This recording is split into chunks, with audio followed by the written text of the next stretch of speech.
आपका स्टाफ उस कियोस्क को मेंटेन करने के लिए काबिल नहीं है, और लिटरली मैं ये बोल रहा हूँ काबिल नहीं है, ठीक है। कितने बजे से नहीं पता आपको? It's around 6:25। आपका पता चला?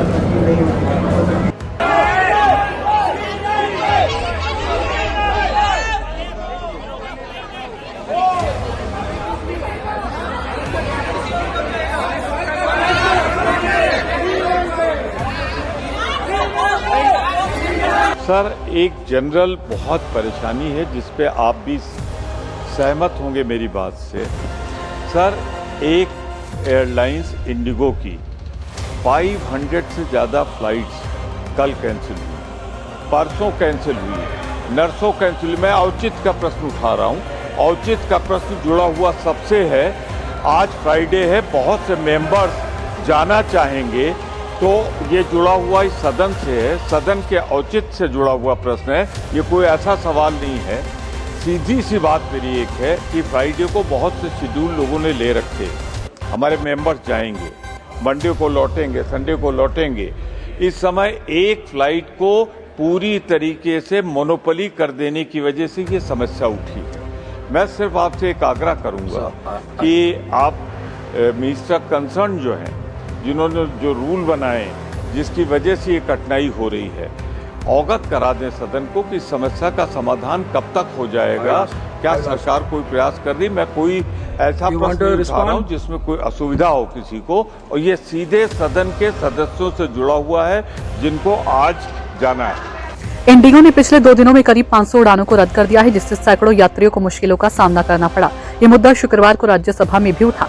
कांग्रेस सांसद प्रमोद तिवारी ने इस पर चिंता जताते हुए कहा कि एयरलाइन के बढ़ते एकाधिकार का असर आम लोगों के साथ साथ सांसदों पर भी पड़ा है। शून्यकाल में इस मुद्दे को उठाते हुए प्रमोद तिवारी ने कहा कि इसके कारण बड़ी संख्या में सांसदों की सप्ताहांत की यात्रा की योजनाओं पर असर पड़ा है। उन्होंने बताया कि कई संसद सदस्य आज घर जाने और सोमवार को वापस लौटने के लिए टिकट बुक कर चुके थे, लेकिन अब उड़ान रद्द होने से परेशानी बढ़ गई है। उन्होंने कहा कि समस्या इंडिगो के एकाधिकार की वजह से पैदा हुई है। तिवारी ने सदन के जरिए पूछा कि जिस नियम के कारण ये स्थिति बनी, उस पर सरकार क्या कदम उठा रही है और कब तक समस्या का समाधान होगा। उन्होंने मंत्री से सदन को जानकारी देने की मांग की। उनके सवाल पर जवाब देते हुए संसदीय कार्य मंत्री किरण रिजिजू ने कहा कि सरकार इस मुद्दे की जांच कर रही है। उन्होंने बताया कि सदन में आने से पहले ही उन्होंने विमानन मंत्री से बात की है और एयरलाइन की तकनीकी समस्याओं को देखा जा रहा है। रिजिजू ने कहा कि उन्होंने विमानन मंत्री से आग्रह किया कि वह इस मुद्दे पर विस्तृत जवाब तैयार करें, क्योंकि कई सदस्य इस पर चर्चा करेंगे। उन्होंने कहा कि इस स्थिति की जानकारी सदन और आम नागरिकों को दोनों को मिलनी चाहिए। देखो, पूरे देश में जो लोक मुद्दे हैं वो राहुल गांधी समय समय पर सरकार को आगाह कराते हैं, लेकिन सरकार मानने को तैयार नहीं है। लेकिन मुद्दे तो वहीं के वहीं, अब मुद्दा बढ़ गया है तो लोगों के सामने आ गया है, और ये पहले ही हमें पता था, क्योंकि बहुत जगह पे मोनोपोली हो रखी है। छोटी छोटी जैसे आधे घंटे की फ्लाइट है 12-12 हज़ार की टिकट बेच रहे हैं, तो मोनोपोली है उनकी। अब वो 600 फ्लाइट कैंसिल हुई है तो एयर इंडिया 50-50 हज़ार की टिकट बेच रही है, इकोनॉमी क्लास 50 हज़ार की। यहाँ से LA की टिकट सबसे ज़्यादा दूर है, वहाँ 50 हज़ार की मिल जाती है आने जाने के लिए। तो यहाँ ये लोग बॉम्बे जाने के लिए, गुवाहाटी जाने के लिए, मतलब इन इंडिया मैक्सिमम 3 घंटे की फ्लाइट है, 50 हज़ार की बेच रहे हैं। तो ये मोनोपोली की खूल दे रखी है इस गवर्नमेंट ने। गलत तरीके के साथ ये लोग देश को चला रहे हैं।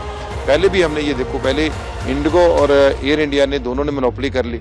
किसी सेक्टर पे एयर इंडिया चल रहा है तो इंडिगो नहीं जा रही। पहले एक टाइम पे 2-2 जाती थी, कंपटीशन होता था, सस्ती टिकट मिलती थी। अब पूरी मर्जी के साथ उनकी टिकट बिकती है। जब जिस टाइम पे वो एक जाएगी दूसरी उस टाइम पे नहीं जाएगी। इन्होंने मोनोपोली पहले कर ली।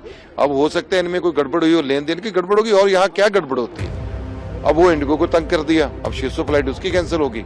तो अब 600 फ्लाइट जब कैंसिल होगी तो आप मानो एक फ्लाइट में 200-300 बंदा भी होगा तो कितने लोगों को, 18-20 हज़ार लोगों को कितनी परेशानी का कारण पड़ता है। और खासकर ये समय बचाने के लिए तो लोग इसकी इतनी महंगी टिकटें ले रहे हैं। तो सरकार सोई है, सरकार को कोई चिंता नहीं इस बात की, देश में क्या हो रहा है, कौन लूट रहा है, कितना लूट रहा है।